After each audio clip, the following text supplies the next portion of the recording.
I have found an auction lot that I think you're going to find quite interesting. So I'm going to do a big, quick back of the fag packet analysis on this deal so that you can see how I review deals and to see whether this is something that you might want to start getting involved in. So what is the lot? The lot is a mixed-use building. It has 6 studio units above, and also it has a retail shop below. It is let to a beauty shop at 12,600. Now the total building is rented out for 65,000, 115,000, and the studios are let to students. So it's 6 studio units let to students plus that retail shop. It is guided in the auction for 450,000, and if you took those two maths together, that is currently a 14.5% yield. So very attractive. Hence why it's been guided at that, to get the people in. So what would I do? I would look at the deal and then I would see whether I would offer on it. Now, this isn't my area, so I'm not going to be bidding on it, but I thought it would be interesting to show you how I look at deals, and therefore you can start to be able to make your own decisions, and maybe you want to get involved in some auctions in the future. Now, this auction, as I record this video, is in 10 days time, so maybe when you come to watch this video, it's already gone and you can see what it's actually sold for and see if my predictions are right, because I'm doing this before the auction, so you can see whether I'm accurate with my figures. So what do I think it might actually go for within the auction? Well, I'm thinking it's going to go for around the £550,000 mark. It might get bid up a bit higher, and you might be able to steal a bargain a bit lower. So somewhere between the 500 and 600, but I think it's going to bottom out around the 550k level. What would I be happy to buy this? And I'm going to go into and work out, and I'll tell you at the end what I think I might be interested in buying this at. Well, it's actually 540,000, probably my max bid. You're going to have some costs associated with that. So the total all-in cost for me, I think, is going to be around 560,000. So the difference between the 540 to the 560 is obviously stamp duty is the main bulk of it. And then you're going to have some legal costs, maybe valuation fees, auction fees, etc., etc. Now, the stamp duty is going to come in at around, I think it's 16,500 on this purchase price, because you're utilising the commercial stamp duty rate as opposed to the residential stamp duty rates, which is a massive saving, because you're going to be in the high 30s if this was residential, because you have the second property tax at 5%, which is a whopping on the 500 odd thousand pounds, like 25 grand extra. And that's the difference, the main difference between the two.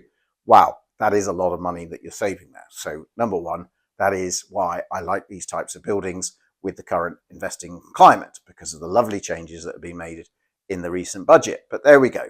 We continue on and find and work with what we have, and there are still plenty of opportunities, in my view, in the UK. So let's get back to this deal in Derby. As I said, it's fully let, and I think it will continue to let. It's fairly centrally located, and I think you're going to continue to get lots of students renting it out. £730 a room, I think, is pretty good. Now, in order to analyse this deal, I've made some assumptions, because the details aren't in the actual auction details. I haven't called up the auction house, which I would do if I was going to bid on it, to find out about these things, because these can massively affect the actual outcome. So the first thing is, I've assumed, is that, and if I was building something like this, this is how I would do it, which is why I've made the assumption, is that the student rooms are all individually metered, and therefore they pay for their own electric and costs.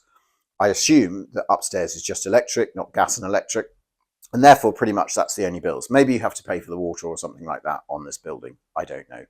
But therefore you don't have those costs like you would within an HMO. Brilliant. The other thing, being students, is you don't have council tax. Council tax is exempt to students, so they would have to go and exempt their council tax.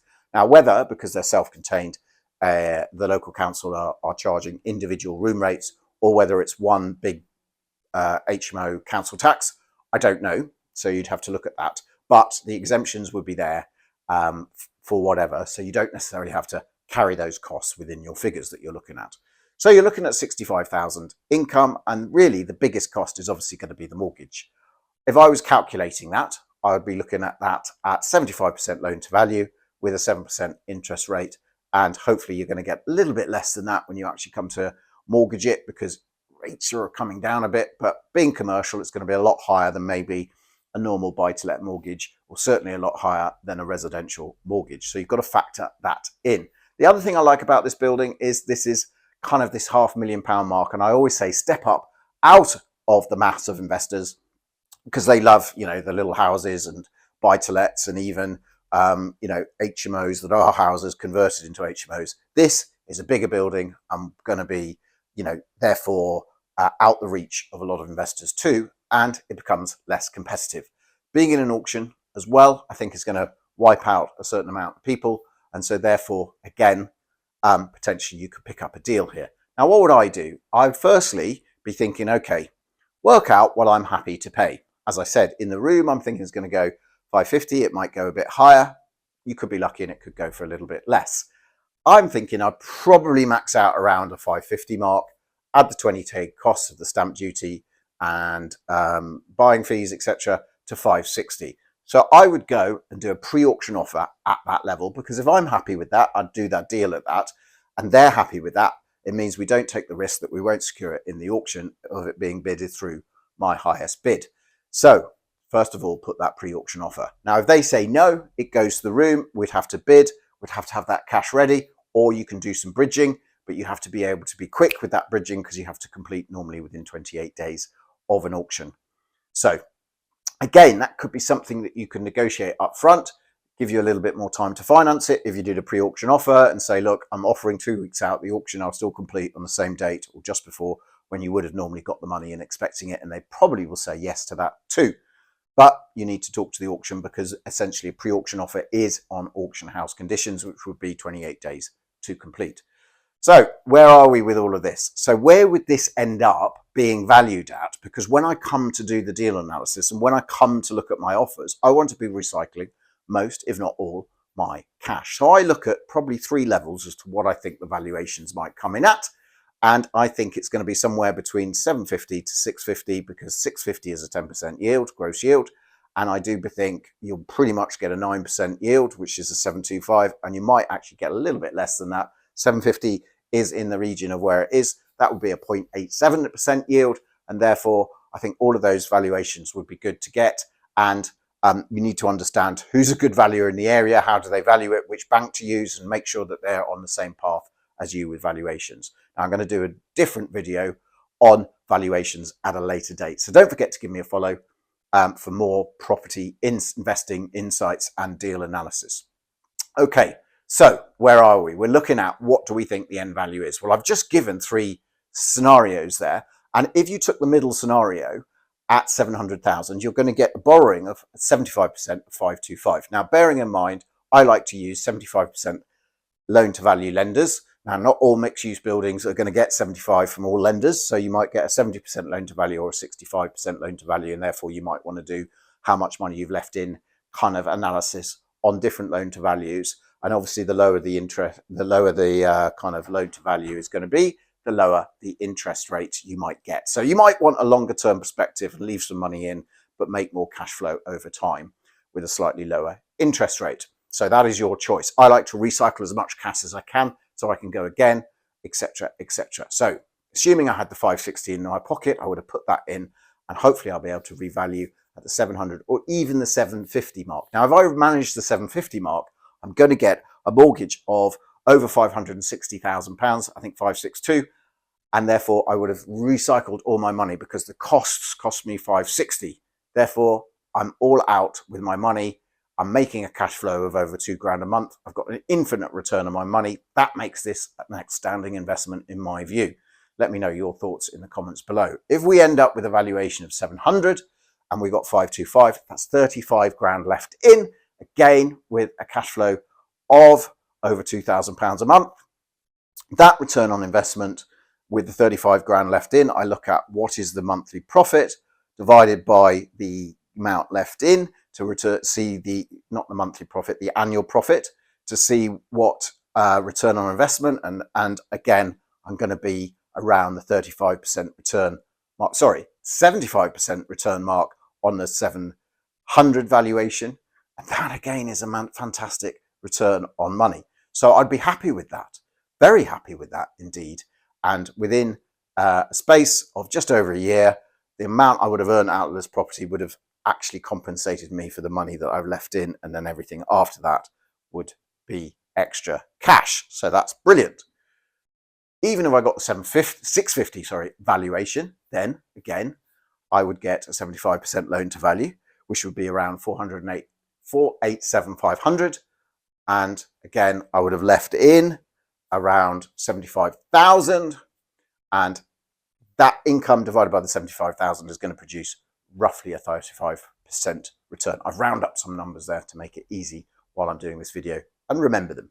So that is what you would get, still a 35% return on your money left in. And I think that is still a good way of looking at the investment. If it's a good cash flow, if you get a good return on the money that you've left in after recycling your money in, money out process, then you go yes or no to this investment. So that's what I have done. Now, I also look to see if there's scope to improve things. Is there a scope to increase the rents and everything? Well, 730 and then they've got to pay their bills, I think is quite high. And I think the previous owner has managed to really rank up the rents. I think there could be a shortage of student properties in good areas. So I think you're going to continue to get those rents, if not continue to increase them as inflationary pressure hits rents, which is going to be happening over the next few years. So I think this is good, but there isn't scope to really improve it. And that would be the only downside. The only negative to this investment is potentially I can't see ways to really improve the investment and help me recycle the cash.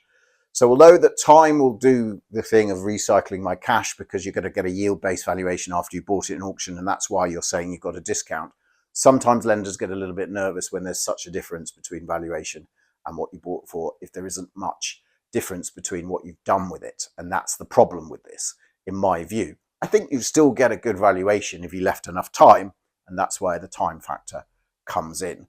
And yeah, so I'm thinking this is a good investment. Tell me in the comments below what you think of this investment. Is this the investment that you would do? I think, and these are the types of deals that I like, because we look at our rules. Number one is that the fact we're moving out the meddlem of retail buyers, partly because it's semi-commercial and partly because of price point. So that is a really good thing. So novice investors aren't going to bid for this, and residential buyers aren't going to bid for this. So therefore, I think this is a great deal, and therefore I think this could do well in the auction. And I think I'm going to follow this up. So don't forget to give me a follow on any of my socials, because I will be probably doing a follow-up video on this deal to see where it actually landed. But tell me whether you would do this deal, because I think there are still some good investments out there in the UK to pick up and make some good money and returns on.